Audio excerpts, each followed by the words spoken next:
Hey guys, this is your friend and we are back with a new fanfic. Which is what if Naruto secretly forged his body and unbreakable will to crush every enemy, power, dominance and forbidden tension, part 1. And if you enjoy this fanfic then please press the like button and subscribe to my channel for more fanfic like this. And now let's start the fanfic. A person clad in dark gray was rushing from one shadow of a house to another shadow. Nobody noticed as the person was fast. Nothing could be noticed that would identify the person. Just as it was the intention of said person, if he would be identified there would be massive accusations about him doing something illegal, which would only result in him getting dragged to the old man again. No, he had other plans tonight. The empty streets of his home village, he used the term home very loosely, were working well for his plans. Finally he reached his hideout. He pressed a stone in a wall and said wall glided aside soundlessly, the wonders of silencing seals, and let him in. As soon as he had walked inside, the wall slid back, pretending nothing of interest could be found there. The person lit a lantern and now features could be identified. The person was about 1.50 meters in height, slim, male and wearing dark gray pants that were taped with black bandages at the ankles and a long-sleeved gray shirt that was kept in place with gray arm guards. He wore black gloves with dull metal plates on the back. His head was hidden by a hood and a mask that only left his eyes uncovered. Now he pulled of the mask from his lower face and the hood down.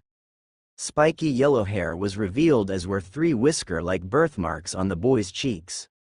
He walked down the stairs behind the disguised door and reached a room after 5 minutes of walking down.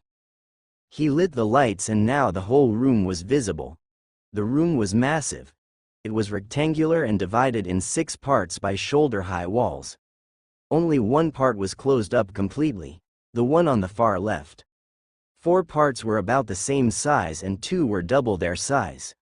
He walked over to a wall in one of the smaller parts and took 3 sealing scrolls out of his pouch on his belt. He unrolled one scroll that was labeled with weapons and began unsealing the contents. Several shuriken and kunai, 1 short sword, 2 katanas, 4 kodachis, a chain sickle, a container with senbons, 2 windmill shuriken and 4 daggers were taken out of the sealing scroll and placed, sorted by kinds, in a shelf where other weapons were stored. The bigger weapons like the swords in various sizes went on the wall next to the shelf. Then the boy walked to another shelf in the neighboring part, which was loaded with scrolls of different kinds.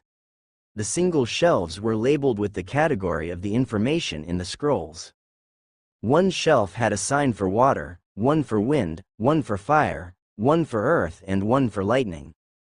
Then there were non-elemental, taijutsu, kenjutsu, fuinjutsu, clan techniques, politics and noble families, geography, survival, and strategy. He again unsealed the contents of the second scroll and sorted the scrolls he took out into the respective categories. He would need to look them over later, but now he had other things to do. The last scroll he took out revealed to hold bags that jingled when they were moved. There were coins in them. Other bags rustled. There were bills in them. He stored the money in the bags in a safe next to the shelf with the scrolls. A good haul tonight, the boy said to himself. I really like Chunin exams. I always get many new supplies that way. He went to the part that was on the farthest right side of the room. There was a small bathroom with a shower, a sink, a toilet and a bathtub in the back part and a kitchen in the front part. He turned the shower on and while he waited for the water to get warm he undressed. He tested the water and then stepped under the shower. He enjoyed the warm water for some time before he took the shower foam and cleaned his body. When he had washed it off, he shampooed his hair. Once he was clean, he turned off the water, walked out of the shower and took a towel from a stand. He dried his body and his hair before putting on night clothes. The part opposite the bathroom, the one completely separate from the rest of the room, was a bedroom with furniture he had made himself. He had a wardrobe, a bed, a night table and chest of drawers. The carpet, the blanket, the pillows and the mattress he had bought under a transformation jutsu. Nobody, not even the old man Hokage, knew about this hideout. While it was underground and therefore no natural light got inside, it was safe. A fact no other place in the whole village could claim to be for the boy. The least of all his official residents. Well, if anybody would look for him, they would only find a shadow clone of his lying in the bed, pretending to be him. It was a really big stroke of luck that he had the habit of observing the true genin tests of the Jonin senseis. 3 years ago, when he had been 9, he had watched a strange Jonin with spiky silver hair and a face mask like his, who only had one eye unveiled of his whole face, using the jutsu. First he had thought it was the normal clone the academy taught, but it was different as the clone could attack like the original. He had seen the handseal the Jonin used and then begun training the jutsu. Shadow clone jutsu had become his favorite jutsu. First, he could do much more with the support of shadow clones. Second, he had found out after 2 weeks after finally managing to do the jutsu, that whenever one of his clones dispelled, he and the other clones got the memories of the dispelled clone. It had helped him in his training immensely. The village was completely against him. That much he knew since he was a little boy. There were perhaps a handful of people that didn't hate him outright. He didn't know how often he had been in the hospital because of their hatred. But he had found ways to avoid it. He knew the only way to not be beaten up anymore was getting stronger than the ones who beat him. He didn't care if he hurt them anymore. Those who attacked him were going to pay. But getting strong didn't happen overnight, and he also needed to cover all his bases to not be executed on orders of the council, his biggest enemies in the village. He had found out the reason for their hatred 5 years ago. He had become smarter after stealing scrolls and books from old, unused storages in the academy. In his mind, it wasn't wrong what he did. It was simply to survive in this screwed-up village. While the Hokage was one of the few that didn't hate him and protected him, otherwise he was sure he would already be dead. He was too old and tired to do his job properly. He, Naruto Uzumaki, or rather Namikaze, even if nobody knew he had figured that out, was the container of the Kyuubi, the 9-tailed fox that had attacked the village on the day he had been born. And for some reason the whole village had been informed about that fact and hated him for the connection with the fox. As if he had chosen to become the container of that demon. But no, they saw him as the fox. Stupid bastards. Even he with his self-taught knowledge in sealing knew that he and the fox were 2 separate entities. One day when he had been cleaning the storage rooms in the Hokage Tower after a prank, his only real way to show his frustration with the village, he had found a box with the kanji for fourth on it. He had freed the box of dust when a badly placed nodashi fell from an upper shelf and nicked his arm. Some of the blood from the wound dropped on the seal that kept the box closed, and the seal opened much to Naruto's surprise. He quickly bandaged the wound on his arm with the already ruined sleeve of his jacket and then opened the box. He found a few personal things the Yondaime had left. A marriage certificate and his own birth certificate, which stated that his parents were Minato Namikaze and Kushina Namikaze ne Uzumaki. He had been shocked to find that out, but knew he only would have this one chance to see if his father and mother had left him something. For some reason the Hokage had lied to him that he didn't know who his parents were. He was hurt that the old man had lied to him and decided to not tell him that he knew now. In the box were some documents for bank accounts. He saw that he should have inherited quite a fortune. The deed to a bit of land on the outskirts of Konoha. He would check the place out later, he decided. And some pictures of his parents. Those he took and hid them on his body. He guessed that if there was still a house left, much would be kept there. Checking out the place had been a really good idea. He found a small house, only the ground floor, first floor and a basement. But it was obvious that the one responsible for the interior had chosen it with love to detail. Finding the house had been difficult as it had been hidden with seals again. No wonder with his dad's reputation as a genius. But after 4 hours of searching he had found the seal that led him inside. He found a small shelf of jutsus, many notes on sealing with the Uzumaki spiral on them. a book about the Uzumaki clan of Whirlpool Country and one about the Namikaze clan of Fire Country. By now he had read the 2 books and knew his clan's histories. It made him all the more resentful towards Konoha's general population. He should have been treated like royalty, even if he would have been happy enough to be treated like everybody else. From the book of the Namikaze clan he found out that the daughter of the Naidame Hokage had married the heir of the Namikaze clan, which made his father the grandson of the Naidame and himself his great-grandson. The Shodai was his great-granduncle. The only Hokage he wasn't related with was the Sandaime, and even the old man treated him like a second grandson. He was also related to the Shodai's wife, Mito, who had been born in Uzumaki and married Hashirama Senju in a political marriage to strengthen the bonds between Konoha and Uzushio more than the distant relationship between the Senju and the Uzumaki already did. Mito Uzumaki had been his mother's grandaunt. He also had found both his parents' journals, which informed him that since Mito, it had always been an Uzumaki who contained the Kyubi. His mother had written how she had come to Konoha to take over for the old Mito. How she hadn't been ostracized for the fox, as nobody but the Sandaime and the highest advisors knew of it. Why the hell hadn't they done the same for him?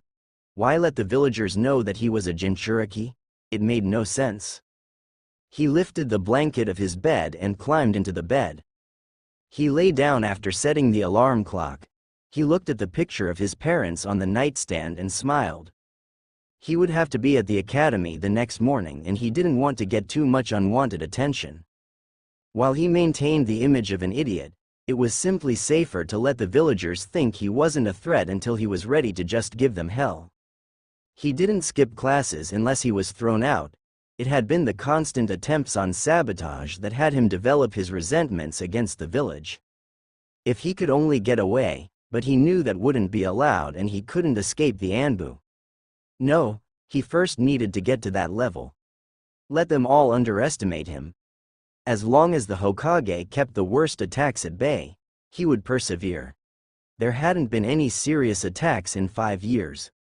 Logical as the most vicious attackers had always been the Uchiha. But with them controlling the military police, there had been nothing done against them. Officially, if one of the attackers had been caught, they had been disciplined, but unofficially he knew that they got away with it. He had been one of the few people to be happy about the Uchiha massacre. In his opinion, Itachi Uchiha had done a good deed killing them all. And he himself had also profited. He had already found his current hideout 3 weeks prior to the Uchiha massacre. It had been a big coincidence. He had run from another mob of drunken villagers when he had been looking for a hiding place in the narrow alley. He had leaned against the stone that activated the mechanism. With the stone being really low in the wall, it was no wonder that the place hadn't been found already, and had fallen back into the dark corridor, only for the wall to slide back. At first he had panicked in the dark, then he had calmed down and lit a match to see where he was. The lantern had been there already and he had lit it to explore the place. The whole underground room had been packed with some creepy things. He had thrown most of them out after getting over his queasy stomach, and many useful things. Some of the things were horrible, like body parts in glasses with some fluid to preserve them. Thankfully those had been really few. Perhaps 10 or so. The other things were much more useful to him. A shelf with some jutsu scrolls, some weapons, medical equipment, medical scrolls, information on poisons and the said poisons in bottles, and some machines he was pretty sure were used for torturing people. The machines were now stored in the second part of the room on the left side. He stored all the things he didn't really need there, but didn't want to throw away. Who knew when something could be useful, even if he didn't know if he would ever go into T&I. The night after the Uchiha massacre he had sneaked into the empty compound and had looked for any leftover scrolls or weapons he could add to his possessions in the secret room. He had found quite a lot of them, even if it could be nowhere near the whole amount of jutsus that the Uchiha had possessed. He had a big sack with him and put them all inside. There was no way he would leave that kind of knowledge behind for the bastard village to profit from when the Uchihas, in his opinion, had to make up a lot to him. Thankfully no guards were placed around the compound, so it was easy to sneak in there. They were all busy with hunting the culprit. In that night he had got 27 scrolls with jutsus of all kinds. Most were fire jutsus. He didn't want to risk getting caught by accident and return to his hideout. Over the coming weeks he had gone to the Uchiha compound twice more, but the cleaning crews had obviously already collected the remaining good things. Well, he had got a good haul himself and now had a lot of jutsus he could learn. With the scrolls of the hideout, his stolen scrolls and books from the academy, and the Uchiha scrolls, he learned a lot about taijutsu. The medical scrolls came in very handy as they explained where a body was most vulnerable. Genjutsu. He sucked in that area in the beginning, and ninjutsu. He soon realized that his main problem was chakra control. He had so much chakra and so little control that it messed with his jutsus at the academy. Thankfully there was a scroll that described all known chakra control exercises with the medical scrolls. He was really grateful to have found this place. While the previous owner had to be a creep, he obviously had also been a good shinobi. Since then Naruto had trained in the secret room, learned how to prevent the villagers overcharging him, mainly by hunting in the woods for meat and fish, collecting edible plants and growing some vegetables on a small field he had started 4 miles away from the village in a part of the woods no normal ninja came usually along. The civilians didn't leave the main roads if they traveled outside of Konoha, so his hidden field was safe. He worked out in peace. He knew the exercises by spying on genin teams which were trained by their jonin senseis, trained his weapon techniques as well as it was possible without a training partner, worked through the chakra control exercises and started on low-level ninjutsu. It was morning and Naruto got ready for the next day of torture. He hated having to pretend being an idiot. He should be praised as a genius. He knew he could beat all the chunin in the village by now and most of the jonin. The only ones he was not so sure about were the elite jonin, the Anbu, and of course the Hokage. He was just 12 after all, and while he was strong and had more physical power than all other kids his age, including the boy that imitated Gai Maeda, the best taijutsu master of the village, he was limited in what his body could take. He had the advantage that the Kyuubi healed his injuries overnight, which included his muscles that tore from training. Over the last year he had prepared massively for his chances to get out of the village on missions. It was the last year he would be a civilian. He had played with the idea to graduate early, but his chances were better with his age group. Being the son of the Yondaime Hokage, he would have to be able to defend himself against enemies of his father that could recognize him. After some time he had come to the conclusion that that probably was the reason for the lies of the Hokage. The old man always tried to protect him, but didn't have that much success. The civilian council had too much political power for the old man to control all parts of the village life. And before he wasn't a ninja, he wouldn't be under the Hokage's power. While the Hokage as his official guardian was always included in his punishments for the pranks, mostly the civilian council tried to screw him over there again. And with the ninja part of the council being mostly neglecting him, there was no chance for him to get back at the civilian council right now. Thankfully the graduation exams were in 2 days. Then he would finally get out of the academy, get a jonin sensei, and could start to show his abilities. Well, depending on the jonin, but he normally could trust the old man to not set him up with another demon hater. There were some jonin that would at least treat him neutrally. He left the room and turned off the lights. He took the lit lantern and walked up to the entrance. There was a spy hole in the wall to let him check if there were any people outside, but nominally the narrow alley was empty. There were after all no house entrances in the alley, and it was too narrow to really store things. A few trash cans were at one end, but that was it. He opened the wall and stepped out. He was wearing the orange abomination that the only shop owner that had even sold him clothes had thought appropriate clothes for him. Of course he had been overcharged, But the next night he had taken the things he had paid for with the money that had been demanded from him illegally. He always did this. If one shop owner overcharged him or kicked him out, he took what the shop owner owed him or pranked the shop that kicked him out. Of course, nobody knew about his compensation. The council would have a field day. But as nobody could prove anything and they never found any of the stolen things in his possession, they had no case and the Hokage had refused to let them punish him without proof. Since the day he had learned shadow clones, he had sent a shadow clone to pretend to train on a training ground every day. His clone pretended to really suck but to never give up. The only true thing about his personality he showed the village was the never give up attitude. Everything else was faked. Naruto reached the academy and sat down in the back of the room, laying his head on the table and trying to get a bit more sleep. Nobody would really mind it. The only teacher that tried to get him to pay attention was Iruka Amino. Naruto knew that Iruka also disliked him for the fox, but the Chunin was at least professional enough to not let it influence his work. For that attitude alone Naruto respected Iruka. He didn't like him, but he respected him. Naruto woke up again when the class's top Uchiha fangirls, Sakura Haruno and Ino Yamanaka, had their daily loud entry. Really, all that effort for an emo whose only ambition in life was to kill Itachi. And the bastard wasn't even that strong. Sure, for an academy student he was strong, but with all the help he had been offered by several ninja in the village he should already be Chunin by now. He could have graduated 2 years ago if he had chosen so, but he didn't. Naruto knew that Sasuke wasn't as good a ninja as his older brother had been and would never be. Itachi was a rare genius. Smart and powerful. It didn't happen often that those two traits came together in somebody as young as Itachi had been when he graduated. Genin with 7, Chunin with 10, Jonin with 12 and Anbu Captain with 13. That was an impressive record. Sasuke was too obsessed with revenge to reach his full potential. His hatred of Itachi was holding him back.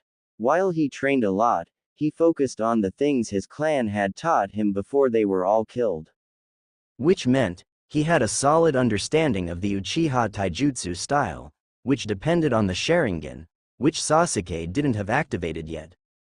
He also knew a C-rank fire jutsu, the Great Fireball Jutsu, which Naruto knew the Uchihas had really liked using, when they could get away with it also on him. Sasuke was top in his academics, the basic 3 ninjutsu taught at the academy and with his thrown weapons. But the whole talking about beating Itachi one day lacked his skills in anything outside that knowledge and skill. He didn't know Genjutsu, which even Naruto, after thousands of collective hours of chakra control training, that had become so much easier with shadow clones, had been able to learn. Didn't have a weapon besides the standard kunai and shuriken he had learned to use in combat. Naruto had chosen to follow the Sandame's example and learn to use a bow staff and also knew how to use a tanto as a backup weapon. He knew nothing about seals, a skill Naruto in the ambition to follow in his parents' footsteps had mastered by now, and his usage of other tools was lacking massively. No, while Sasuke was skilled for a normal ninja of his age, he was far from a genius. That title was given away way too easy nowadays. The Hyuga genius Neji of last year, Sasuke of this year, and probably the other years had also had a genius in them. Naruto hadn't really cared about it. Now the two cat-fighting girls tried to solve the matter who would be allowed to sit next to their crush. What else was new? If they would have looked they would have noticed that there were 2 seats next to the bastard. And said emo didn't even give them any attention. He just brooded as always. Finally Iruka arrived and sent both girls to seats away from Sasuke and started with repetition for the exams. Naruto would do what was necessary to pass the test, but not much more. He wanted to score low to be put on the same team as Sasuke, the only one that would be guaranteed to be passed. There was simply no way that the precious Uchiha would be allowed to fail his true Genin exam. And to keep him happy he would be assigned a strong Jonin that could teach him a lot. Well, With Naruto's perfected espionage skills, he would get the same advantages once he got the team to pass. He knew a bit about the Jonins that normally took on teams.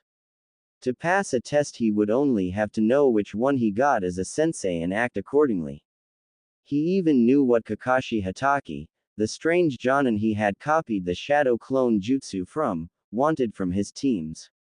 The man was a great believer in teamwork.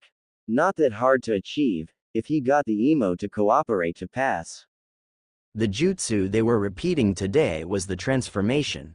Well, Naruto had his own version which he used to embarrass Iruka. The jutsu. A real transformation contrary to the normal illusion. Not that anybody knew about this difference. Naruto had created that jutsu to distract pursuers and knock them out. He swore the village was made of over 95% perverts. Iruka was blown back by a giant nosebleed. Naruto then took the safe option and fled the classroom where nearly all the girls wanted to castrate him for using such a jutsu in their presence. He went to Ichiraku's and ordered 7 bowls of ramen. While it was part of his mask, Naruto really liked the ramen at Ichiraku's. He disliked the packed ramen that the stores sold. He just had too much of it when he was younger. It was the only food he could afford and cook with his limited skills. The ramen at Ichiraku's were better and healthier. He got some of the meat, fish and vegetables his body needed from here. While there was a lot of salt in the broth, with the Kyuubi's chakra helping keeping him healthy, there was not much to fear.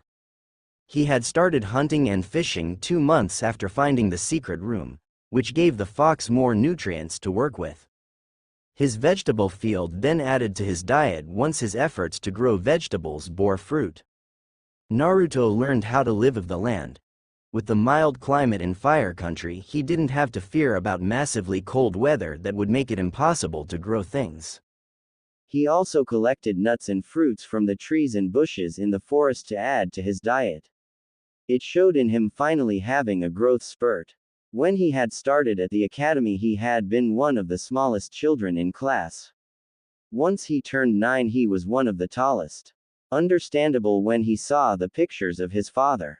Minato Namikaze had been tall.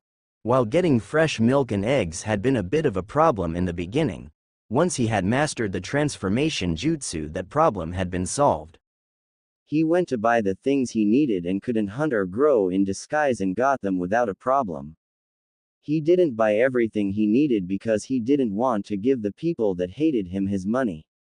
He could do better things with them, like waiting for the merchant caravan that came to Konoha twice a year and buy the things he wanted from them.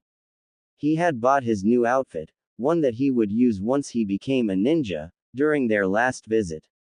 In 1 week and 2 days, the day when the teams were assigned, he would present it the first time. Finally, it was the day of the graduation exams. Naruto answered just enough questions correctly to pass this part and not get in trouble if he didn't do too well on the ninjutsu part. He didn't know how the teachers would take his clone jutsu. Weapon throwing and taijutsu he did average in. It was okay for him to beat a student from a civilian family with his street brawler style. He wouldn't reveal that he was proficient in both the Uzumaki and the Namikaze taijutsu styles. That would wait until he was sure nobody could screw him over anymore. Then it was time for the last part. Iruka announced that they would have to show the clone jutsu. Naruto sighed. This was definitely another attempt of the council to screw him over.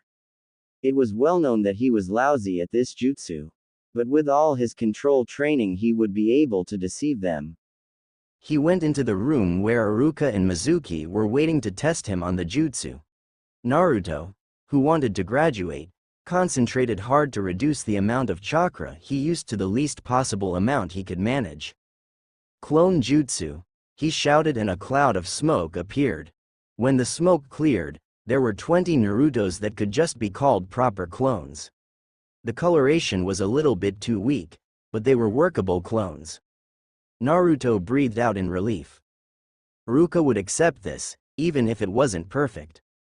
Well, that's a surprise, Naruto. There was no need to make so many clones. Iruka said, surprised that Naruto had managed to do the jutsu. He had never got it down before.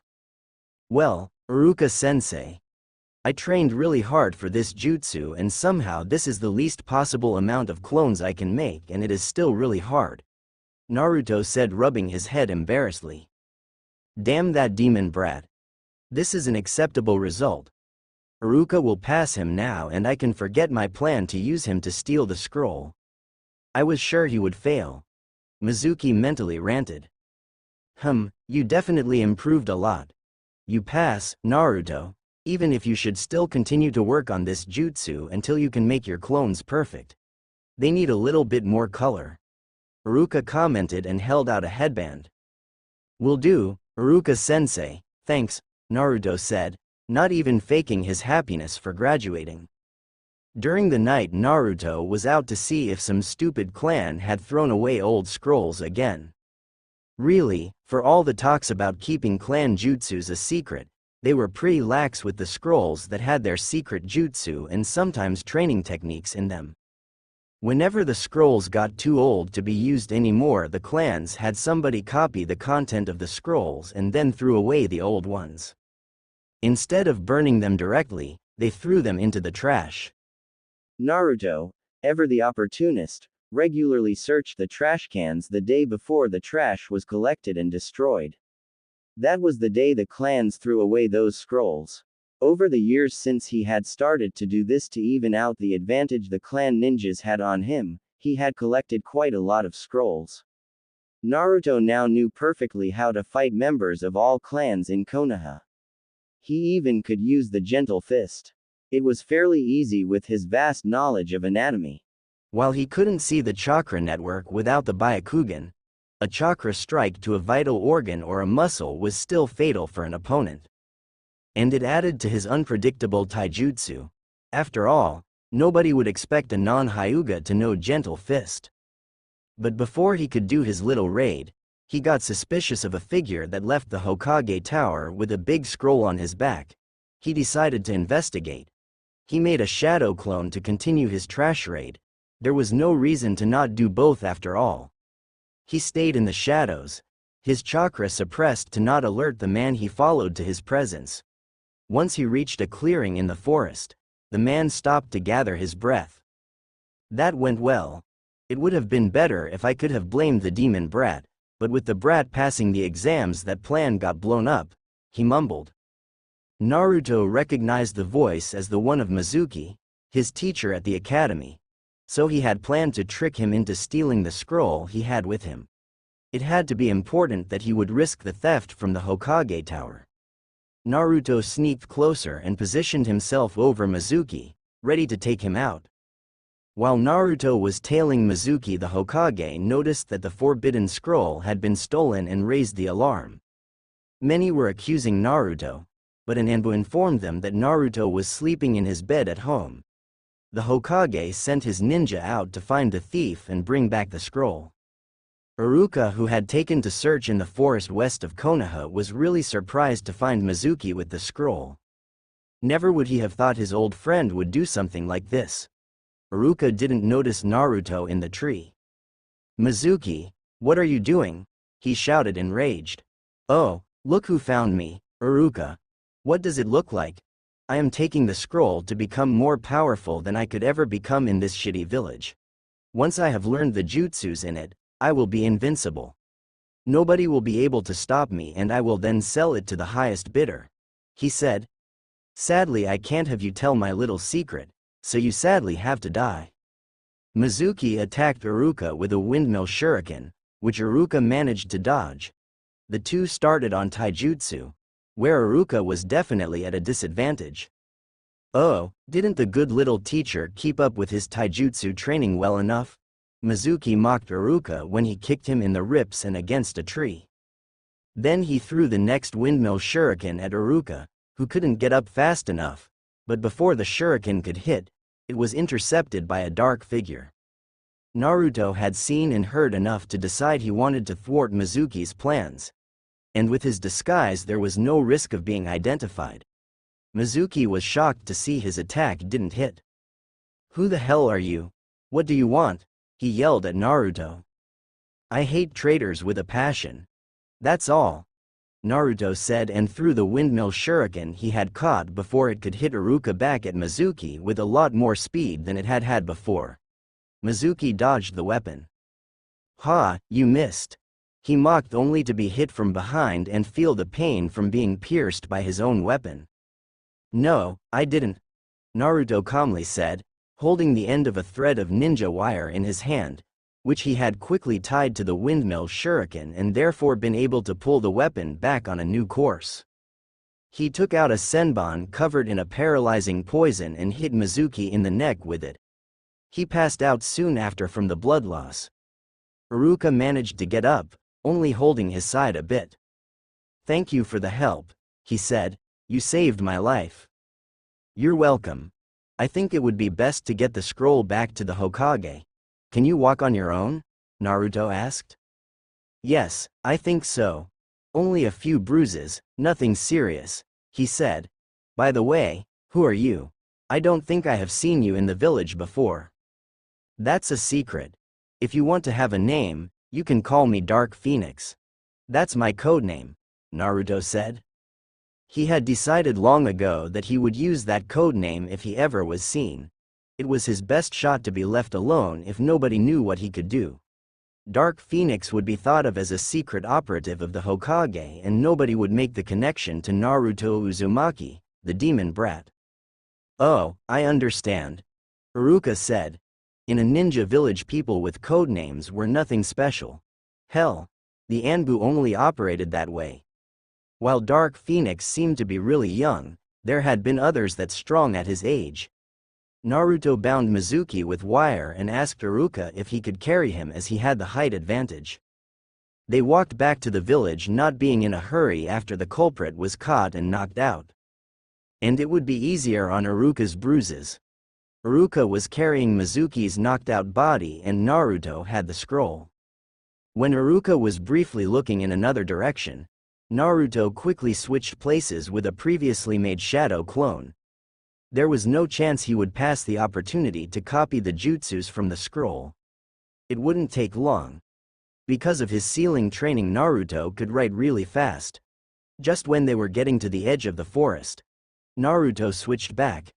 Nobody would ever know that he now had the forbidden jutsus of the village. The Hokage was really surprised to see an unknown ninja and Iruka Amino bringing back the scroll and having a knocked out and bound Mizuki Toji with them. The masked ninja walked over to him and handed him the forbidden scroll back. Then Iruka started to tell what had happened. "Hokage-sama, I caught up with the thief, Mizuki, in the West Forest, and after he told me he had stolen the scroll to learn the forbidden jutsus and sell the scroll to the highest bidder. Once he had done that, I attacked him. Over the fight, Mizuki managed to beat me in taijutsu and I was kicked back into a tree. Mizuki didn't waste time to throw another windmill shuriken at me while I was down. I was sure that that would be my end when Dark Phoenix appeared and intercepted the windmill shuriken Mizuki threw at me. He then threw the windmill shuriken back at Mizuki, but he dodged. Mizuki gloated about having been missed, but Dark Phoenix had tied ninja wire to the shuriken and pulled it back where it hit Mizuki in the back.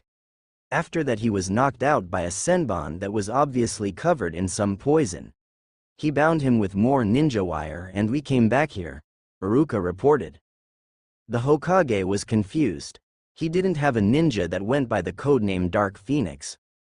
But the boy was obviously strong and on their side. The scroll he had been given back was the original. So the boy didn't intend to steal it. Curious. He would have to ask the boy once they were alone. "Thank you for the report and bringing back the forbidden scroll, Iruka. That was good work. I think it would be best if you went to the hospital and let them check you if there was anything worse than bruises done. I need you ready for duty," the Hokage said. Iruka bowed and left the room. The Hokage now turned his look to the boy. "I would really like to know who you are.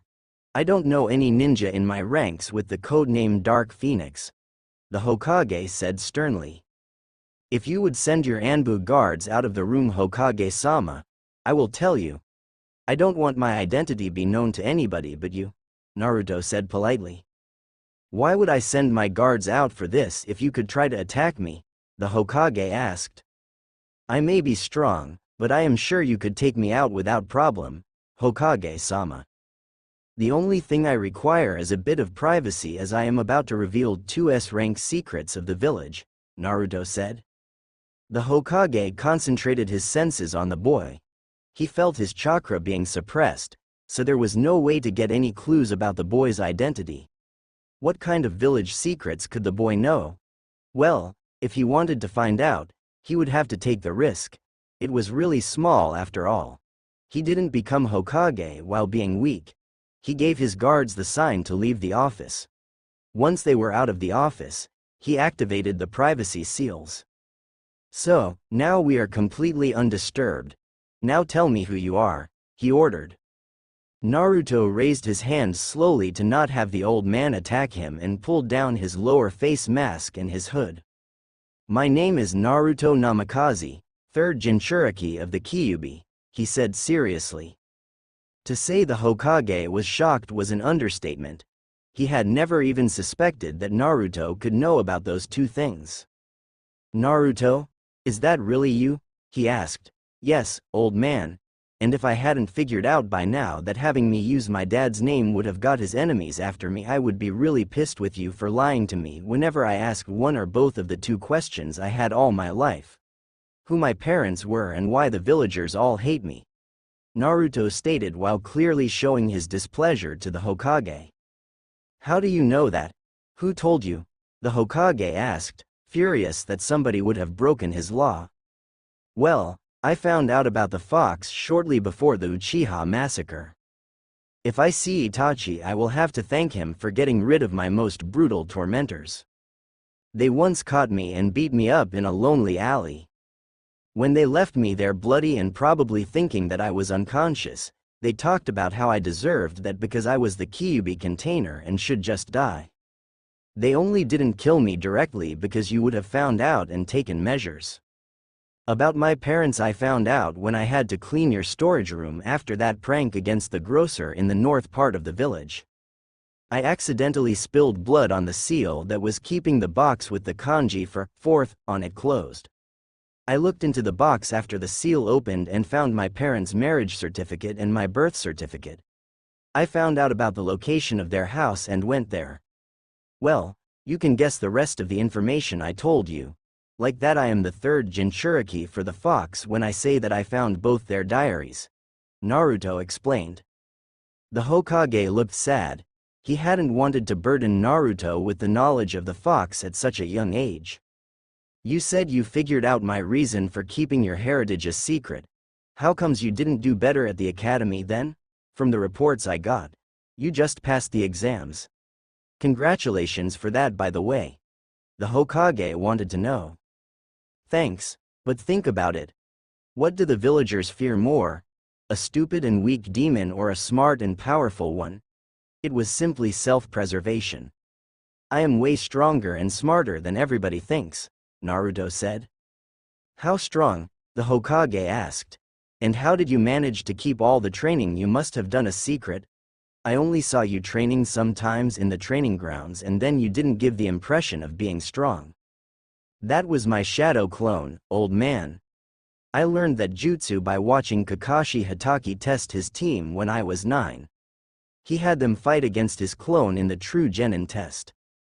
I had memorized the hand seal and tried to learn that jutsu as it looked really useful, way better than the clone we learn at the academy, which I still have problems with even after thousands of hours of chakra control training. Naruto admitted. That damn jutsu just uses too little chakra. You can do shadow clone jutsu? You know that it is a forbidden jutsu? He asked. No, I didn't until now. I never had any problems except in the beginning when I dispelled too many clones after training at once. That was a terrible headache I got. You use your clones for training? The Hokage asked, interested. Sure. It's the best training method there is. At least for me. I can make 1,000 clones without ending winded. And with the memory transfer after they dispel, they were perfect for me to gain skills, experience and knowledge. Naruto said, shrugging his shoulders. But why didn't you tell me? The Hokage asked. I couldn't. If the council had any idea that I was getting strong on my own, they would have tried to stop me.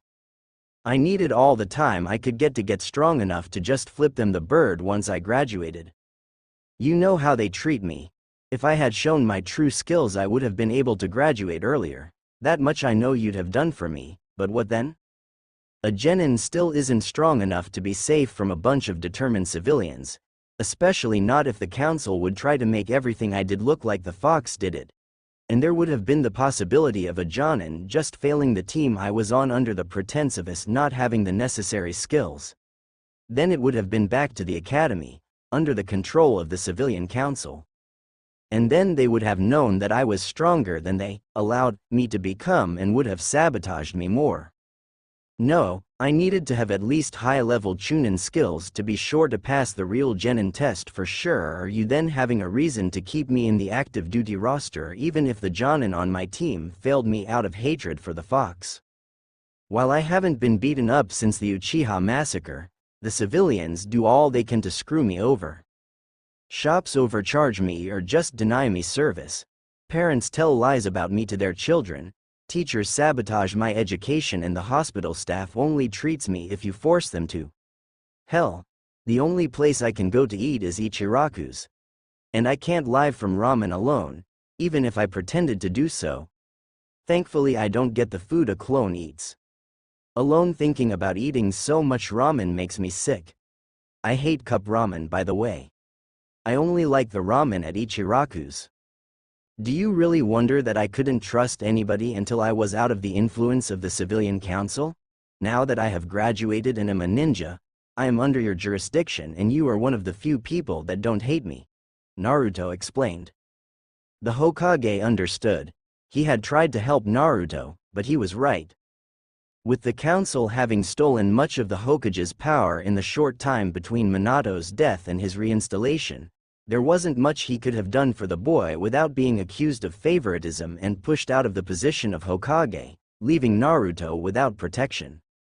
When Naruto had been found next to the bodies of his dead mother and dying father, Minato had only managed to get his final wish out that Naruto should be treated like the hero he was for keeping the fox imprisoned. He hadn't told the villagers about Naruto's status, but it had somehow got out. His law came too late and the villagers were shouting for Naruto's death. You said you know about the true genin test? The Hokage asked, looking over his intertwined hands. Yes, my knowledge was also part of the reason I got results to just pass, at the bottom of my class. The only genin to be that is guaranteed to pass is Sasuke. The council will never allow for their precious last Uchiha to fail and order whoever will be his Jonin sensei to pass his team. That is the only possibility for me to surely pass. I know that Ino, Shikamaru and Choji will be put on a team as the three clans have had a bond over generations and are always on the same team if three of them are in the same graduation class. The next clan heirs are Hinata, Kiba and Shino. A classical tracking team. Therefore they would normally be put in one team. Those six are the only ones in my class that also have the skill to pass the genin test for sure if they get fair senseis. So if I wanted to truly get out of the civilian council's jurisdiction, I needed to get on a team that was sure to pass, aka Sasuke's team. I hate the bastard, but I can push my feelings aside if it means you are the only one who can give me orders. To be honest, if I hadn't been sure that I would have been hunted down and brought back by the Anbu, I would have run away years ago. While I like you, with a whole village hating me, that was not a difficult decision. The Hokage seriously needed to make plans to get Naruto to stay in the village even after he would one day die. He was an old man. He knew that he would probably die before Naruto turned 18. He could understand the boy. He really could. But it was also important for the village to keep the Kyuubi there. And Naruto with his heritage shouldn't even think about leaving the village. This was all so screwed up. He had hoped that once the immediate grief for the fallen was over that people would get back to common sense. Sadly, the civilian council never accepted it. I see. As you know your heritage, what do you intend to do? He asked. I will keep it secret until the next Chunin exams. By the way, why did Konoha get to host them 2 times in a row? Naruto asked. That question had bothered him for a while. I won't ask how you know that they had been in Konoha last time and will be next time in 6 months. We would normally only have hosted the next exams. It was Kusa's turn originally, but their village couldn't get the premises ready in time and then their leader fell ill. So they asked Konoha to take over as we have the possibilities to organize them quickly. The Hokage answered. Ah, I see. That makes sense. And even if you didn't ask, I will answer how I knew. I just noticed all the foreign shinobi in the village. The only reason for that amount was that we hosted the Chunin exams. Naruto explained. The Hokage nodded. That was logical. I have a request, by the way. Can you make sure that my team is assigned a sensei that isn't a demon hater? To ask for someone that likes me would be too much to ask, but having at least a sensei that would treat me neutrally would be a huge improvement to the teachers at the academy. With the exception of Iruka sensei. While I know he doesn't like me, he was professional about things and taught me the same like everybody else. I can live with that, Naruto asked. I will see what I can do. What I would like to know how you came up with the codename Dark Phoenix, the Hokage asked. Well, a phoenix is a mythical bird that doesn't really die, but is always reborn from the ashes. Phoenixes are associated with the light and pureness. A dark phoenix also is reborn from the ashes when it dies, but it is not the same bird. It is more like a reincarnation instead of the rebirth of the same bird with the same character. I can't be pure, the village made sure of it, but I will not just die. I will rise from the ashes again and again and nothing they throw at me will keep me down. Naruto stated. The Hokage nodded. I think we still didn't settle the matter of your level of strength. What do you think where you would rank? The Hokage asked. Low to middle Jonin level on a pure skill level. I only miss the body for taking on high level Jonin. That will have to wait until I get older. I have seen pictures of Dad. I should normally get a similar stature like him when I grow up, Naruto replied. Are you sure about that? The Hokage asked shocked. Yes, I have a repertoire of over 100 ninjutsu, 10 genjutsu, which were a pain in the to learn by the way. Damned fox messing with my control. Am proficient in both my clan's taijutsu styles. I can use a bow staff and a tanto really well and know how to use most weapons at least a bit if I ever need to. I am a fuinjutsu master and a poisons and anatomy expert. I guess that should be more than enough to qualify for Jonin level strength. The only thing I lack is experience. That's why I said I was low to middle Jonin level on pure skill levels. I wouldn't last in a real fight against a Jonin yet if my opponent didn't massively underestimated me. I couldn't do any missions after all or I would have been discovered, Naruto listed. Fuinjutsu master? I guess I shouldn't be surprised considering that both your parents were masters in Fuinjutsu and it was the specialty of the Uzumaki clan before they were killed in the Third War. I would like to test your skill level though. Probably the best way to do it would be if you fought against one of my Jonin in your disguise, he pondered. That would be okay, but I only want to reveal my skills to the whole village during the Chunin exams. I want them to see who they treated like shit. With all the nobles and important clients present, they can't risk being seen as the scum they are, Naruto stated. Okay, be at training ground 61 tomorrow morning at 10.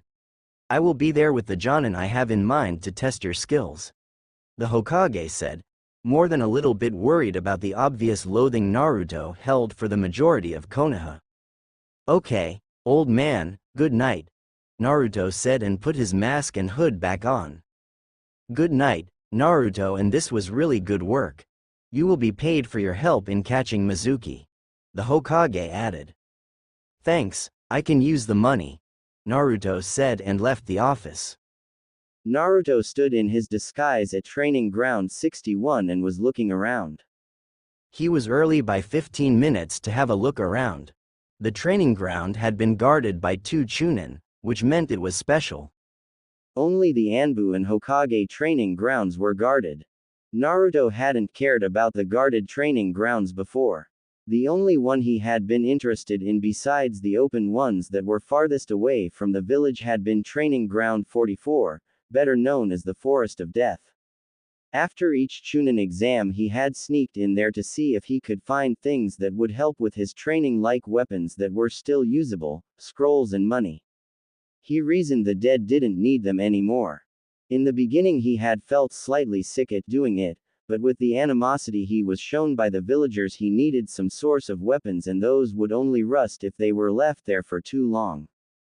So he had started when he was 9 to go into the Forest of Death when the second part of the Chunin exams was over. He had found out that it took at least 3 days before the cleaning crews went through the forest to get the remaining corpses. He guessed they had too much to do with organizational things. So he normally spammed the forest with his clones to find those that had died or other leftover weapons. Mostly they were perfectly workable still, some needed sharpening, but that was no problem. In 5 hours he normally was finished and had collected all the usable things. The only problem in the beginning had been the transport. He couldn't use sealing scrolls in the beginning. That had been the starting point in finding a way to easier transport weapons in the future. He had found in one of the books at the academy that there were sealing scrolls, but he knew he couldn't get one for him because the shopkeepers would never sell him one. So he needed to learn how to make one himself. It took him 3 months to find the necessary books about sealing and then training that specific seal, but he did it. 1.5 years later, when the Chunin exams were in Konoha again, he had the equipment and skill to seal weapons on site. His most prized find was a chakra-conductive tanto. Those weapons that could channel chakra were really expensive and rare. At 10 the Hokage came in company of a medic Nin and nodded at Naruto. Good morning, Dark Phoenix. Good to see you are on time. I have organized for one of my elite Jonin to test your skills. He should be here in 10 minutes. This is Arata. He will be on standby to heal you and your opponent if necessary. The Hokage explained. Good morning, Hokage-sama. Naruto answered with a bow, keeping up his disguise. That will be great. Who will be testing me? He asked. My son Asuma Sarutobi. The Hokage answered. Naruto nodded. He knew Asuma from some of his visits to the Hokage. While the bearded Jonin had been out of the village for some time to protect the fire daimyo as one of the 12 ninja guardians, he had returned some years ago and become a normal Jonin for the village. He waited with the Hokage and 9 minutes later Asuma arrived. Good morning, Dad. Why did you call me here? Asuma greeted. Good morning, Asuma. Thank you for coming. You are here to assess the skill level of Dark Phoenix here. I have an overall idea what he can do, but there is nothing better than a fight to see what he can do in a real situation. From our estimation he should be around high Chunin to low Jonin level. The Hokage informed his son. Dark Phoenix, never heard of him. He said, observing the boy. He doesn't seem too old. He said. No, he isn't. He has trained in secret to not gain unwanted attention of different fractions in the village. The Hokage said meaningfully. Asuma assumed he was talking about Root and the council that liked to manipulate young talented ninjas to their liking. Okay, what kind of test do you want to have? An all-out fight or going by disciplines? Asuma asked. I think we should go by disciplines.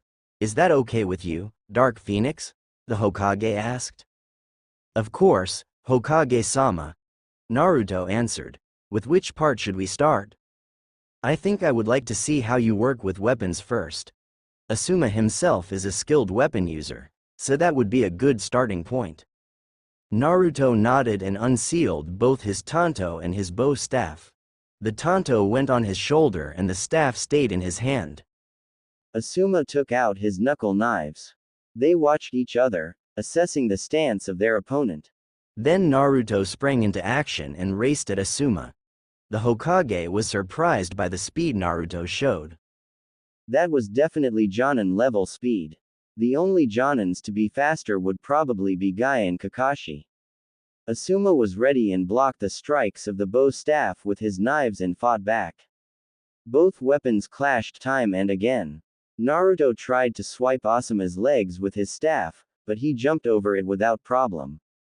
Both opponents evaded and blocked each other's attacks for 5 more minutes before jumping apart.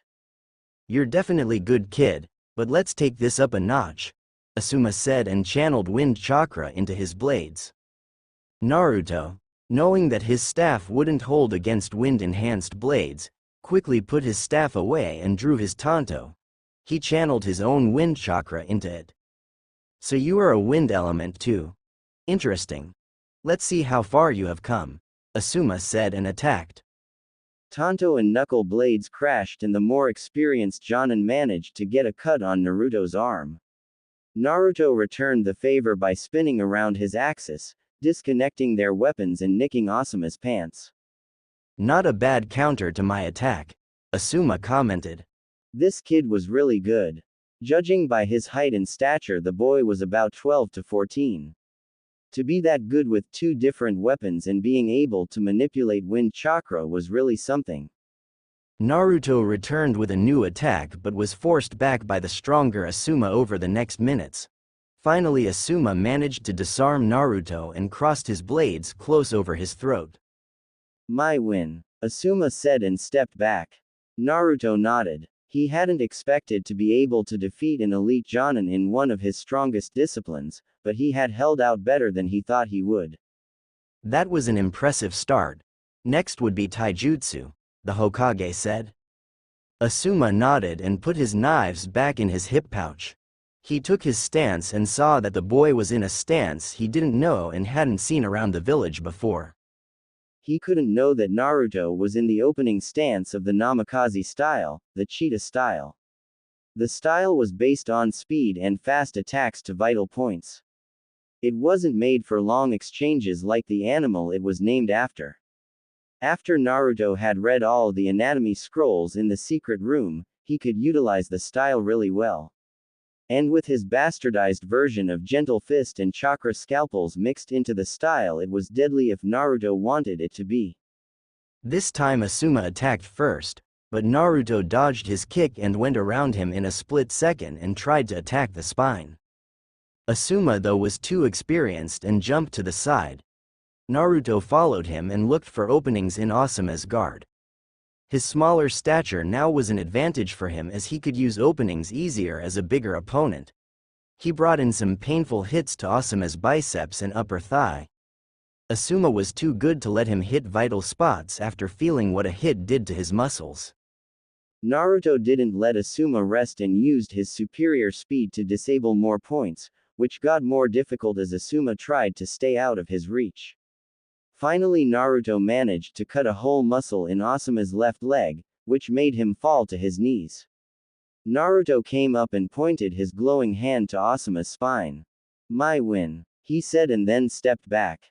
The Hokage was impressed. That was an impressive show of taijutsu skill. And that speed reminded him a lot of Minato. But Naruto seemed even better than his father at the same age. And how did he manage to get Asuma's muscles hurt?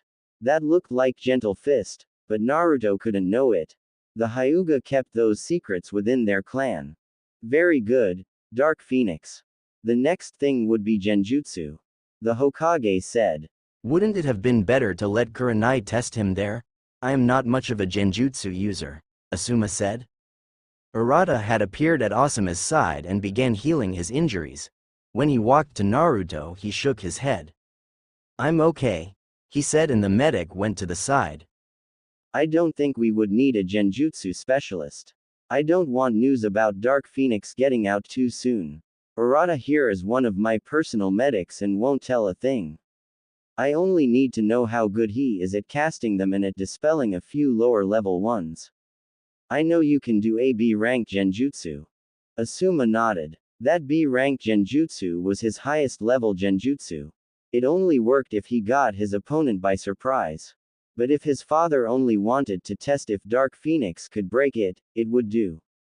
Naruto got ready. Okay. We will start with you starting to cast a Genjutsu at Asuma, Dark Phoenix, the Hokage said. Naruto nodded and went through hand seals at a fast pace. Illusion art.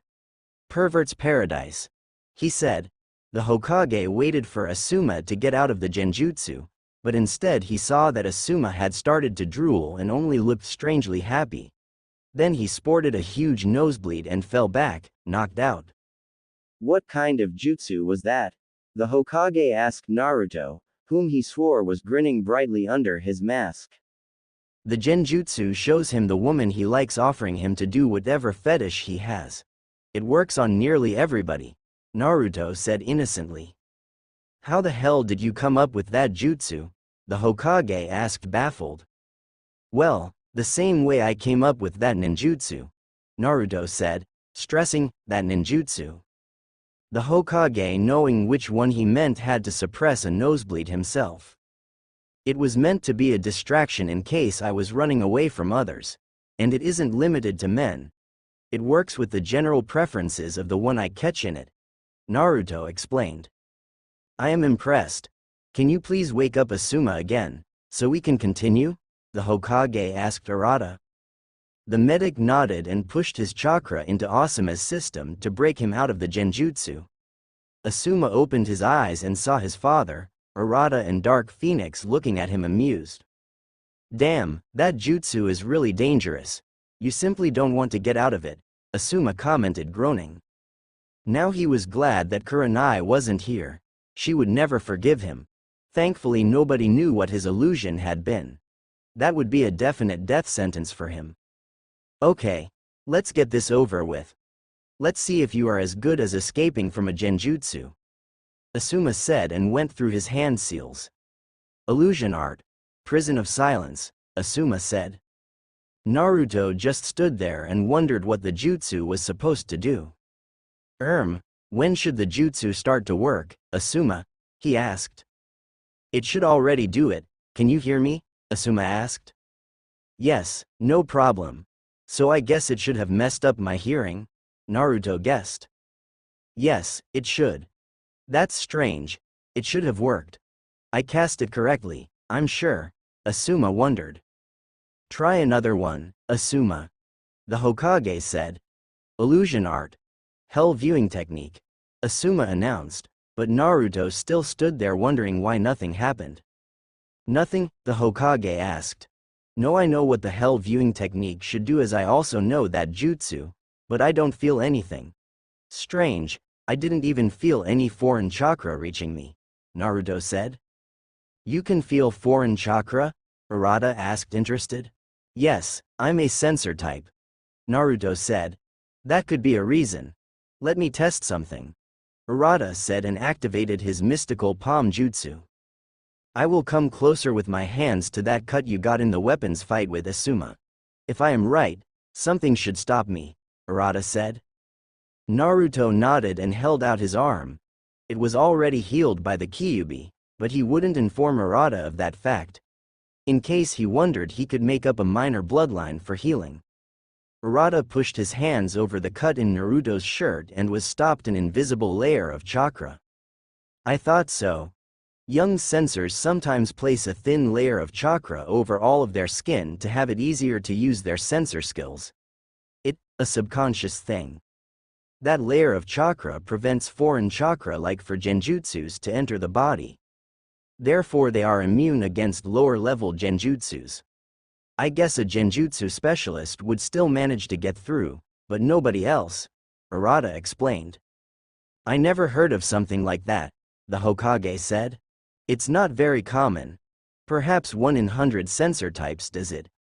Mostly if they teach themselves some of their skills. If they have an experienced sensor to teach them, it normally doesn't happen. Tsunade-sama found this anomaly during the Second Shinobi World War because one on her team had that immunity to genjutsu and she wanted to know if it was possible to teach it to others, Arata said. Okay, this is good to know. Well, I guess we will have to postpone the genjutsu test as it is not possible for us right now to test if Dark Phoenix can break genjutsu. Perhaps when it becomes more pressing I will let Kurenai test him. Just to satisfy my curiosity. What is your strongest genjutsu? He asked Naruto. Illusion art. Infinite darkness, Naruto answered. Isn't that a jutsu of the Nidaime Hokage? Arata asked. It is. We will have to talk about how you learned that jutsu, Dark Phoenix. For now, I think it is time to examine your ninjutsu. I would like to have a presentation of 5 of your strongest jutsu to see what you can do, and then you will fight against Asuma. The Hokage ordered. Can I have an oath that nobody talks about those ninjutsu? I trust you that you chose trustworthy people to watch this test, but 2 of my jutsus will tell them exactly just who I am, Naruto said. The Hokage was surprised at that request. Could Naruto know his father's most prized techniques? Okay. Arata, Asuma, if I am right about which jutsus Dark Phoenix intends to show us, that oath will be necessary. I make it an S-rank secret to keep quiet about them until I give you permission to talk about them. Understood. Both said. Naruto nodded and took out a tri-pronged kunai from his pouch on his back. He threw it at the training post and vanished in a flash of yellow, reappearing at the kunai and showing a blue spiraling orb into the training post. Rasengan, he said, and showed the ball through the wood as if it was butter. The Yondaime's jutsus, Arata said, shocked. Flying Thunder God and Rasengan. Asuma gave a very good impression of a goldfish. He never had even suspected that the Yondaime could have had a son. That seemed to be the only plausible explanation for this boy to know those jutsus. Naruto flashed back to his original position and went through a series of hand seals. Water release. Water dragon bullet. He said, and manipulated water from the river into a water dragon that hit the training post, which already had a hole from the Rasengan. The post was blown away from the powerful jutsu.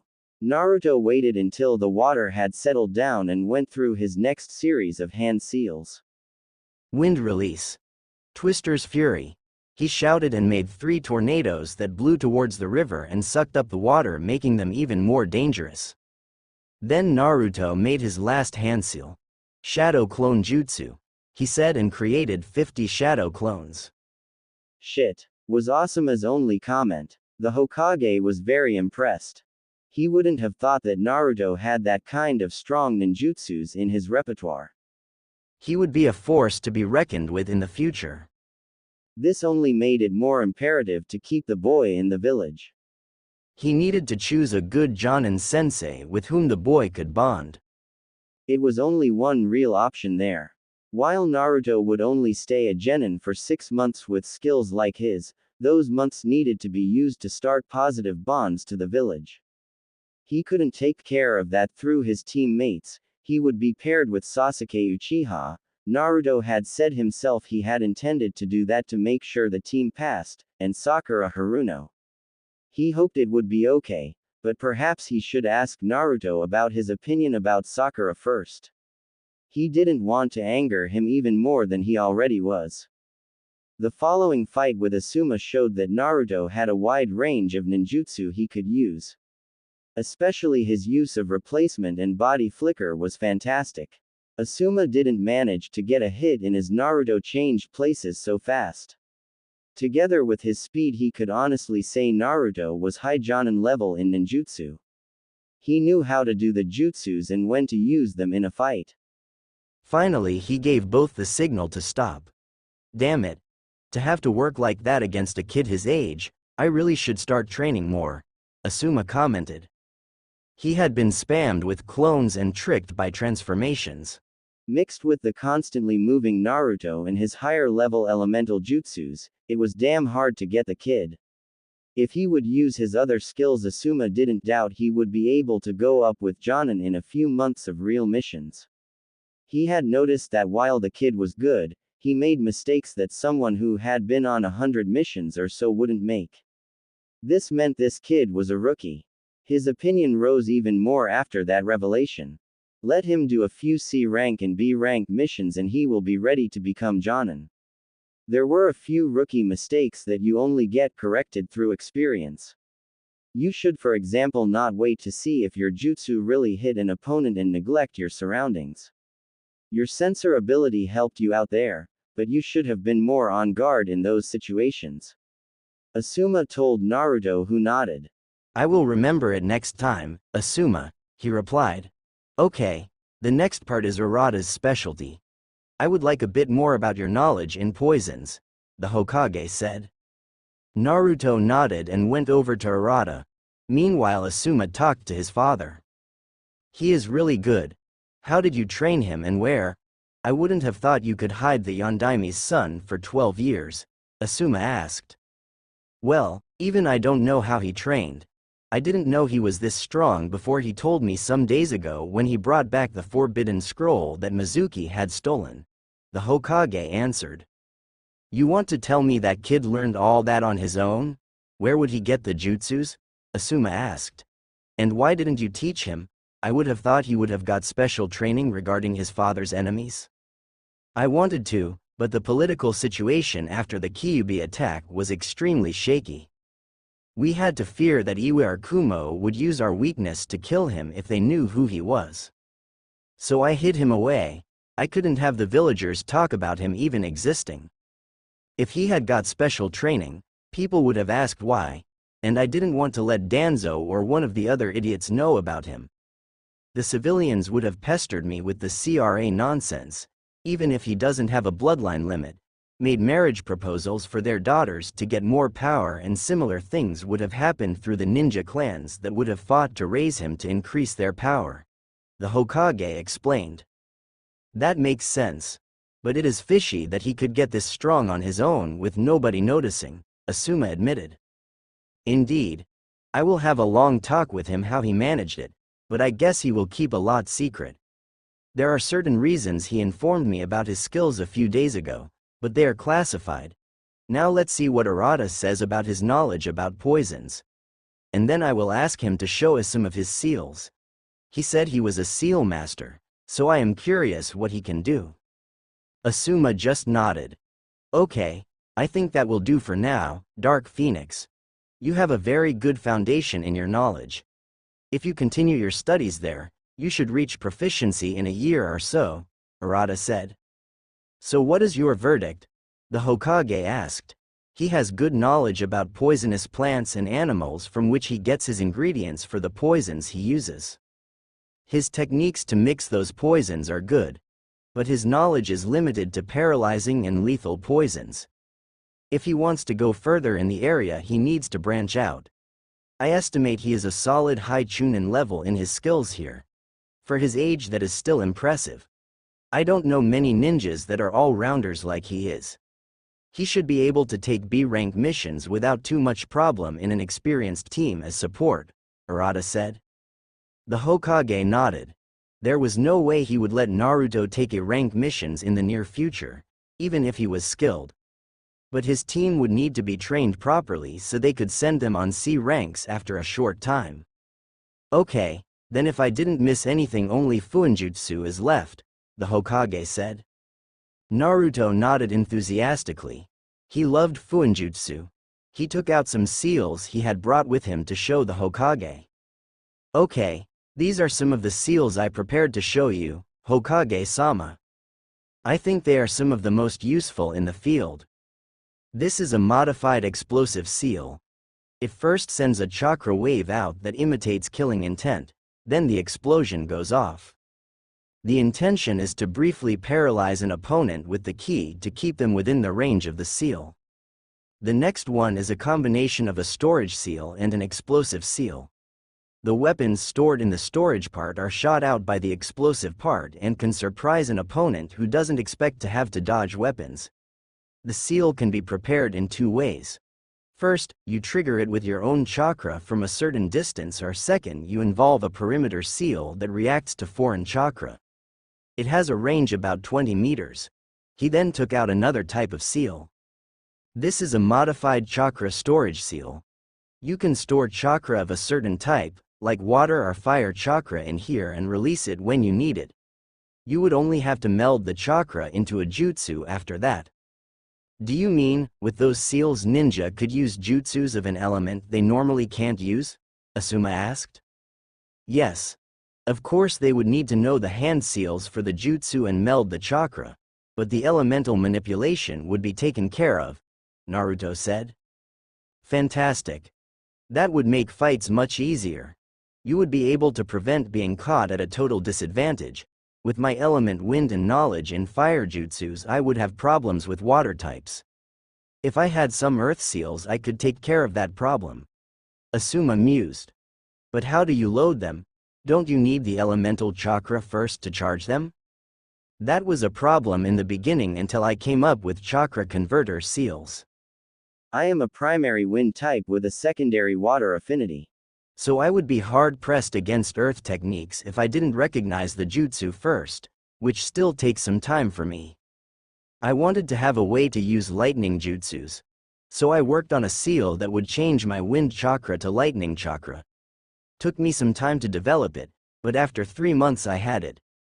And I found out that by using the seals regularly I developed a lightning affinity as my third affinity. I think it is comparable with the Sharingan training a user to use jutsus of all kinds as it can copy them. Naruto reported proudly. Are you going to sell some of your seals? Asuma asked. Perhaps, I'm not sure yet, Naruto said. He had thought about making money through selling his seals, but who would buy them if they knew he made them? And he didn't know how it would work through a proxy. Perhaps the Hokage could help him there. Okay, I see you really know your seals. To see how good you are overall, we would have to wait for Jiraiya to return from his travels. He's out of the village most of the time maintaining his spy network, the Hokage said. Naruto nodded. He knew that Jiraiya of the Sannin had been his dad's Jonin sensei and was a seal master. The only one the village had at the moment besides himself, and he needed to be evaluated to be acknowledged first. I think we are done here. Dark Phoenix, I want to see you in my office in 2 hours. Urata, thanks for your help, you're dismissed. Asuma, please come to my office in 4 hours. We will then finalize the new Genin teams with the other Jonin senseis. Okay, Asuma said, and Urata bowed. Genin teams 4 hours after the test. The Hokage and the 9 Jonins that would take a team this year. Even Kakashi had come on time after the Hokage had threatened his Icha books. Good, now that we are all here, we will go over the teams that will be announced to the new Genin next Monday. The Hokage then proceeded to read the teams to the Jonin. I would like for Genma to take Team 1, Aoba, you get Team 2, Inoichi, you get Team 3, Choma, you have Team 4, Isuna, Team 5, Makiko, you have Team 6.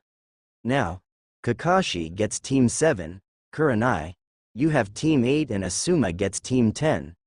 The Hokage informed them. They nodded. If you have any questions about your team, ask Iruka Amino. He taught the class over the last 2 years. All except Kakashi are dismissed, the Hokage said. The Jonin left the office after bowing. What did you want to talk about with me, Hokage-sama? Kakashi asked. You have the most important team of the whole year this time, Kakashi. I know that the council will force you to pass the team for Sasuke Uchiha, but I don't want you to play favorites. This is a matter of village security, the Hokage said while activating the privacy seals in the room. Anbu, please wait outside while I brief Kakashi, he ordered. The 4 hidden Anbu left the room. This seems to be really important, Hokage-sama. Kakashi analyzed. It is. Do you know who Naruto Uzumaki really is? The Hokage asked. Yes, he is Naruto Namikaze, Minato-sensei's son. Kakashi answered, nodding, his eye looking dead serious now. Correct. I suspected you knew. 2 days ago I found out that Naruto knows about his parents and the fox. He is no Genin, he should have normally already been Jonin by now. But with the sabotage and hatred the civilian council shows him, he hid it. I had Asuma test Naruto today in a disguise. The boy is a prodigy. He is Jonin level in ninjutsu, fuinjutsu, weapons and taijutsu.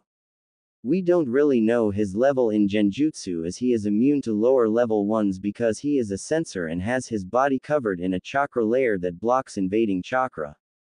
A medic informed me that sometimes happens with self-taught sensors. Obviously Tsunade found out about that phenomenon. He knows basics of poisons and is really smart. The problem is that thanks to the idiots on the council, Naruto has next to no real connection with the village. He sees me as trustworthy and likes me, but I think the only other ones that could be said about are the Ichirakus. Nobody else in the entire village. Naruto confessed that he would have run away long ago if he had had a chance. Now I know I am old. If I die and Naruto doesn't get new bonds, he will run. I give him a year at most to be able to not be caught by the Anbu anymore if they were sent to get him back. He won't let the council screw him anymore, and Naruto has inherited both his parents' talent. He is the heir of the Uzumaki, Namikaze and Senju clans. And he is more talented than even Itachi was. I don't have to tell you that we can't let him go somewhere else. I want you to train your team properly, Kakashi. No being late more than half an hour. Naruto hates his teammates, but will accept them until he can take the Chunin exams in 6 months. So the only person he would willingly connect to, if he is treated properly, are you, his Jonin sensei. Naruto is important for the future of the village. If he leaves, the most probable destination he could go to is Kumo.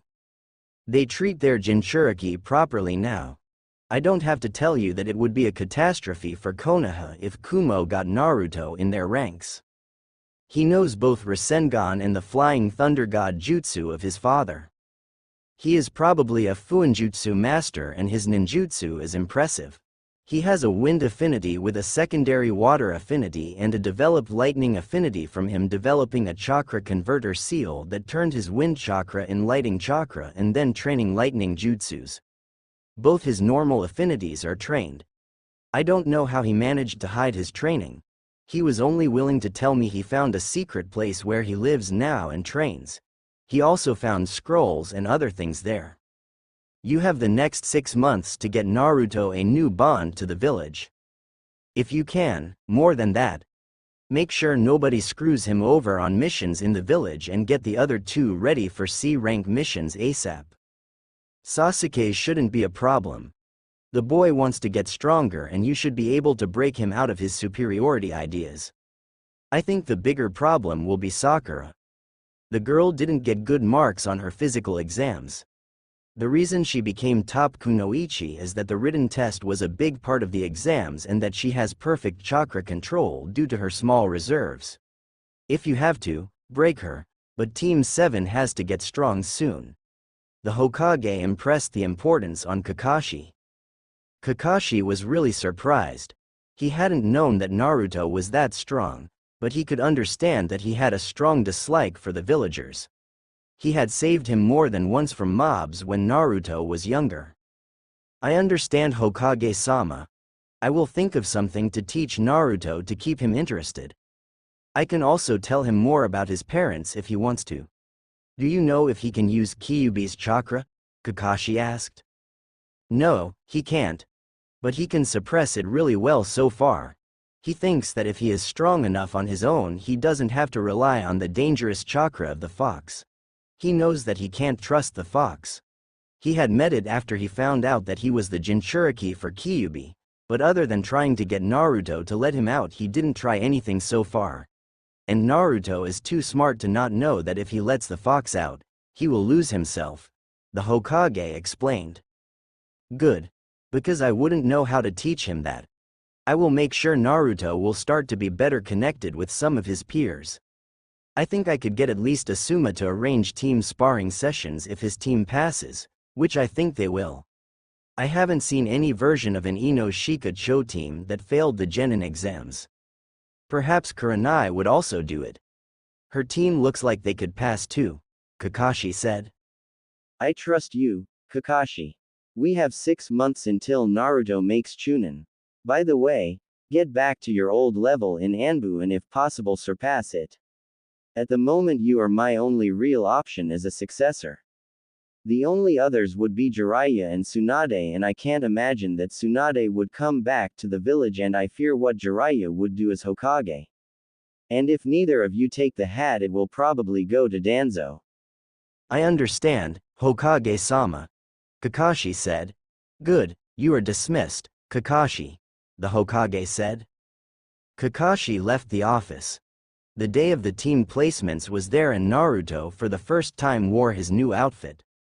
He had long black pants that were taped with dark red bandages. He wore a dark red mesh shirt under a dark gray shirt with 3/4 sleeves and a hood. He wore a dark red belt with 2 pouches on his back. On both of his thighs were pouches for shuriken and senbon that were strapped over black bandages. Over the shirt he wore a dark red vest with pockets specially made to store scrolls and small containers for different things. Naruto kept his poisons there. He had dark red gloves with metal plates on the back, in which he had sealed his tanto and his bow staff. The hood of his shirt hung over his vest on his back. He would only put it on for missions where his bright hair would be a hindrance. He looked in the mirror and was happy with how he looked now. He finally looked like a real shinobi. He turned off the lights of his home and walked up the stairs. He made sure that he was alone in the alley and then left through the hidden entrance. Once the wall was back in position, he jumped up on the roof and went to the academy. He reached the classroom and took a seat in the back. Only 2 others were there: Hinata Hyuga and Shino Aburame. Shino gave him a short nod and Hinata turned red again when he smiled at her. Naruto didn't really understand why she always turned red, but as she was never mean like the other students, he liked her. Shino just shook his head, seeing the display of Naruto and Hinata. Naruto was really dense sometimes. He knew Naruto wasn't as bad and stupid as he supposedly was. His allies had told him that Naruto had excellent chakra control and intentionally messed up things. He had observed Naruto after finding out that and came to the conclusion that Naruto wanted to stay at the bottom of the class for some reason. He didn't know his reason, but he respected Naruto's privacy. Hinata was really hard-pressed to not faint when Naruto walked into the class. She had been really happy when he had passed his exams. Many had thought he would fail them. Now he wore some new clothes and he looked really good in them. He obviously had hidden his muscular body under the old, bulky, orange jumpsuit. His new clothes sat tighter on his upper body and didn't leave much to imagination. How could a 12-year-old boy look that good? Now the other students began filling the room. Some were surprised to see Naruto in a new outfit, but most of them ignored him. Though some girls gave him appreciative looks. Then the daily stampede occurred. Sakura and Ino raced each other to the classroom to decide who would be allowed to sit next to Sasuke. Stupid really. They were kunoichi now, they should act like it. Once they had entered the room they fought who had won. Naruto had enough. He had watched that embarrassment of kunoichis too long. He quickly threw a senbon at each of them and hit both their thighs. They looked shocked, then they had problems moving. What the? Ino asked. Then she couldn't move her lips anymore. Finally they are quiet. Naruto mumbled.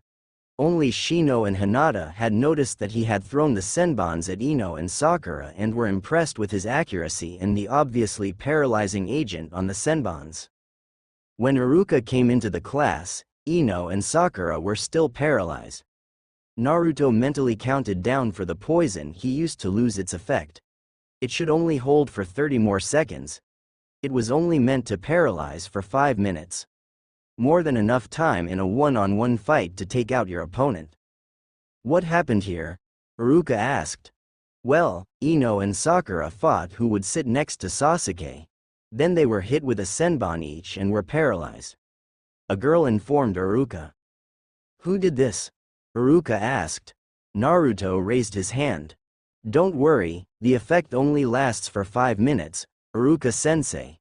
They should be back to normal in 3, 2, 1, now, Naruto said. True to Naruto's words, Ino and Sakura stumbled when their muscles reacted again. In 2 minutes they are back to normal, Naruto said disinterestedly. Why did you do that, Naruto? Iruka asked sternly. They were too loud and an embarrassment for every kunoichi that takes her profession serious. I just wanted to show them what can happen if they don't keep an eye on their environment. They didn't even think to pull out the senbons as soon as they hit them. That would have shortened the time the poison worked. Naruto said without remorse. The whole class looked shocked. Naruto had never behaved like this. He had always been a goofball. Not this serious. The most surprised was Iruka, who started to have doubts about their assessment of Naruto's skills. Over the years, he had lost his hatred for Naruto. He had understood that Naruto wasn't the fox and never treated him worse than his other students. He even admired how the boy persevered despite the hatred of the villagers. Nonetheless, it's wrong to attack your comrades, Iruka said. That wasn't an attack. That was a rescue mission for the ears of those that have sensitive hearing and easily get headaches. If I would have wanted to attack them, they would be dead now. Naruto countered. I would just have had to use a deadly poison instead of a paralyzing one or aimed at a vital point. With their reaction times, they would be dead before help would have arrived. Iruka couldn't say anything against that. Naruto was right. He could have easily killed them. He wondered why the boy had changed so dramatically. Well, sit down, Ino and Sakura, we will start with the team placements, Iruka said. Grumbling, the two girls took seats, ironically on both sides of Sasuke. Iruka gave his class a speech how proud he was of them for graduating and how the real life of ninjas now waited for them. He told them to do their best and then proceeded to read out the teams. A. Team 7, Naruto Uzumaki, Sakura Haruno. A. With that, Sakura's head crashed onto the table and Ino mocked her. A. And Sasuke Uchiha. Sakura cheered. Take that, Ino pig. True love conquers all. She shouted loudly only to be hit with a senbon again. This time in her shoulder. She turned around to shout at Naruto only to be paralyzed again. Don't worry, that will take 5 minutes to wear off again. You can continue, Iruka-sensei. Naruto said, shaking his head at Sakura's idiocy. He had told her to first take out the senbon. Iruka just shook his head and wondered about the display of accuracy from Naruto. That point was where normally a vein was. Did he know anatomy that well? He hadn't shown anything like that before. Team 8, Hinata Hyuga, Kiba Inuzuka and Shino Aburame. Iruka said, and the three looked at each other. Team 9 is still active. So Team 10 are Shikamaru Nara, Choji Akamichi and Ino Yamanaka. What? Why'd I get the lazy and the one who only eats when forehead girl gets to be on Sasuke's team? She ranted, only to be hit with another senbon into her hip. She grabbed the senbon and pulled it out and turned angrily to Naruto, but she couldn't even start her rant because she was paralyzed. Better. 3 minutes, at least she remembered to take out the senbon quickly, Naruto commented. Naruto, please refrain from paralyzing your comrades, Iruka admonished him. Why should I? And I only use the term comrades very loosely with most of the class, Naruto said. You don't honestly expect me to treat them any different than they did me all those years? If you did, forget it, I have had it with the shit, Naruto stated. Iruka was worried. Naruto clearly bore a strong dislike for most of the class. It was understandable, but why did he show it now? Was the fox taking over? Ha! What could a dead last like you do to us? The son of a shop owner that always kicked Naruto out asked. Naruto answered by vanishing from his seat and holding a kunai to the boy's throat. Don't underestimate me. You know nothing about me. I dare you to live one day of my life. You will want to kill yourself. You are not even close to strong enough to get through, Naruto said in a low voice. Naruto, that's enough. Iruka shouted. He asked for it. Naruto answered and vanished again to return to his seat. In his seat, Sasuke was seething.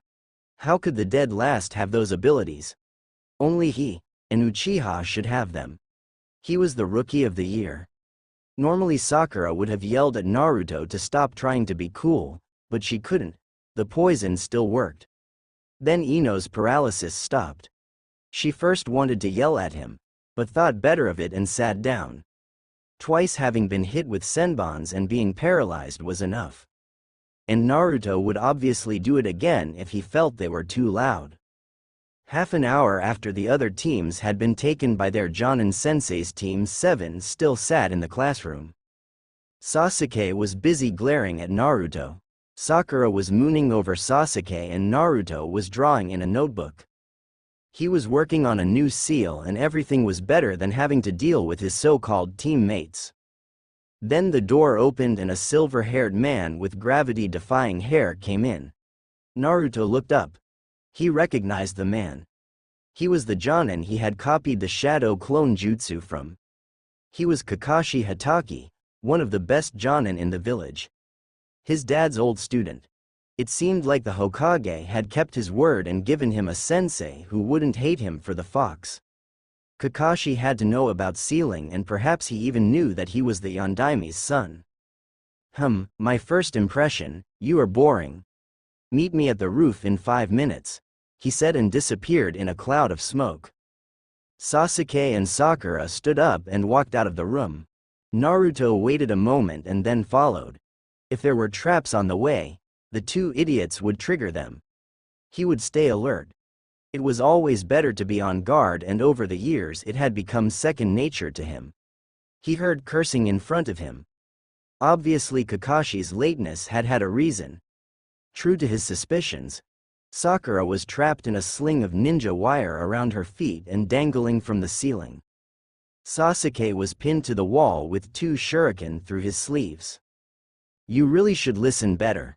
I told you to always be on guard. There were only a few reasons our sensei would be late and preparing a small test with traps was one of them. He said. He threw a kunai at the wire that held Sakura in the air and made her fall to the ground. Get the bastard freed and follow me, he said and walked on. On the way he lazily disabled 2 more traps. Then they reached the door to the roof. Naruto carefully checked for more traps on the door and found none. He opened it a little bit, only for Sakura shoving him out of the way being impatient. She shouted they would be late. Naruto threw himself down when he felt projectiles coming at them. Sasuke, who had seen that there would be traps to expect, followed Naruto's example. Both avoided being hit. Naruto rolled out of the line of fire and was ready to defend himself in case of an attack. He saw that Sakura was pierced by 5 senbons and whining. Sasuke behind him was also ready for another attack. Well, my second impression is, we need to work on your speed in disabling or avoiding traps. You are late. You needed 6.5 minutes to get here. But I have to acknowledge that you at least got here as a team. Even if the girls shouldn't have got that impatient. Better being late than dead. If I was an enemy I could have killed you easily. Which leads us to my next question. What was your first mistake? Kakashi asked, looking sternly at them. Taking the route you expected us to take. We could have avoided this by using another route. The best way would have been if we had used chakra to stick to the wall and climbed up here. But as 2 of us don't know this exercise and we are supposed to be a team, we had to take the only other route, Naruto said. Correct. That exercise will be one of the first things you will learn during your time as genin. That is if you manage to become genin. Kakashi said, smiling. What do you mean, if we manage to become genin? We graduated, so we are genin, Sakura said. No, not yet, but I will tell you about that later. Sit down, Kakashi instructed them. He pointed at 3 benches in front of him. The 3 sat down with Naruto checking the underside of his bench for traps but not finding any. Kakashi nodded appreciatively at Naruto's action. For now I want you to give me a short introduction of yourselves. Name, age, likes, dislikes, hobbies and dreams. Pinky, you start. Kakashi ordered. Sakura looked confused. How should we do that, sensei? Couldn't you start to give an example? She asked. What does Shinobi Rule number 3 say? Blackie, Kakashi said, ignoring Sakura's question. A ninja has to always follow a direct order of his superior, Sasuke answered. Correct. Kakashi answered. Sasuke was impressed with this Jonin. He clearly knew what he did and had a no-nonsense attitude. Perhaps this would work out well. He would see how strong he was. So, Pinky, I gave you a direct order and I expect you to follow my orders or you should just quit being a ninja. Sakura nodded, intimidated by Kakashi. Yes, sensei. My name is Sakura Haruno. I am 12 years old. The thing I like, more the person I like is A. She looked at Sasuke and blushed. My hobby Issa. She again looked at Sasuke and blushed harder and giggled. My dream Issa. She looked at Sasuke and squealed. Your dislike? Kakashi asked, annoyed. He just had to get a fangirl. Ino Pig and Naruto, she shouted. We will have to work on your attitude. Shinobi rule number 25, Blondie? A ninja never shows his emotions, Naruto recited calmly. Correct, Kakashi said. Sasuke was surprised. He didn't think Naruto had paid attention in class. And then his new skills. Why was Naruto so different than before? He would find it out. Sakura huffed. She had the right to show her love to Sasuke. Okay, next is Blackie, Kakashi said. Sasuke obviously disliked the nickname but kept quiet. Sasuke Uchiha, 12 years old. I like nothing in particular and have many things I dislike. My hobby is training. I don't have a dream, more of an ambition. I will resurrect the Uchiha clan and I will kill a certain somebody, he stated. Sakura had hearts in her eyes, thinking Sasuke was so cool. Naruto rolled his eyes. The emo had no reason to be all egoistical and full of hate. He was treated like a pampered prince in the village. Kakashi had expected something like that. Okay, next Blondie. Kakashi continued. My name is Naruto Uzumaki, I am 12 years old. I like the old man and Ichirakus. I dislike most of the villagers, especially those that can't distinguish a scroll and a kunai. My hobby is training and gardening. My dream is to become the strongest ninja ever and show this village just how much they screwed up, Naruto said. He really is different from what his file said, but Hokage-sama warned me, if we don't get him out of the darkness, he could become a problem for the village. Not that I can blame him, Kakashi thought. Okay, my name is Kakashi Hataki, I'm 26 years old. My likes and dislikes are none of your concern for now. I have many hobbies and my dream, I never really thought about it, he told them. The only thing we found out was his name and his age, Sasuke and Sakura thought. I know that voice from somewhere, Naruto thought, trying to place the voice of his sensei. Now that introductions are over, I will come to the part that you aren't genin yet. There is a rule in the village that all genin have to be confirmed by their respective jonin senseis. Each sensei gives his team a test. And from the 27 genin that passed the graduation exams in your year, only 9 will be accepted as genin. That means this test has a probability of failure of 67%. Kakashi pointed out. What? But what was the meaning of the exams then? Sakura protested. There was no way in hell she would give up being on the same team as Sasuke. That was to weed out the hopeless cases. The only one that has a say if you become genin or not am I, Kakashi said, giving an imposing figure with his arms stemmed at his sides and looking down at them. Naruto's memory finally connected the voice and the pose. Dog? He questioned mentally. Dog had been an ANBU that had often protected him when he was younger. Naruto really hoped his sensei was his old Anbu guard. He had really liked Dog, especially as the man had often given him some sweets to help him over the shock after attacks. Kakashi handed them a piece of paper with information. The test will be tomorrow morning at 7 at Training Ground 3. Bring all your equipment. Oh, and you better don't eat breakfast or you will just throw up, Kakashi informed them. Then Kakashi disappeared in a cloud of smoke again. Sasuke stood up and walked away, Sakura closely behind him to try and get a date with him.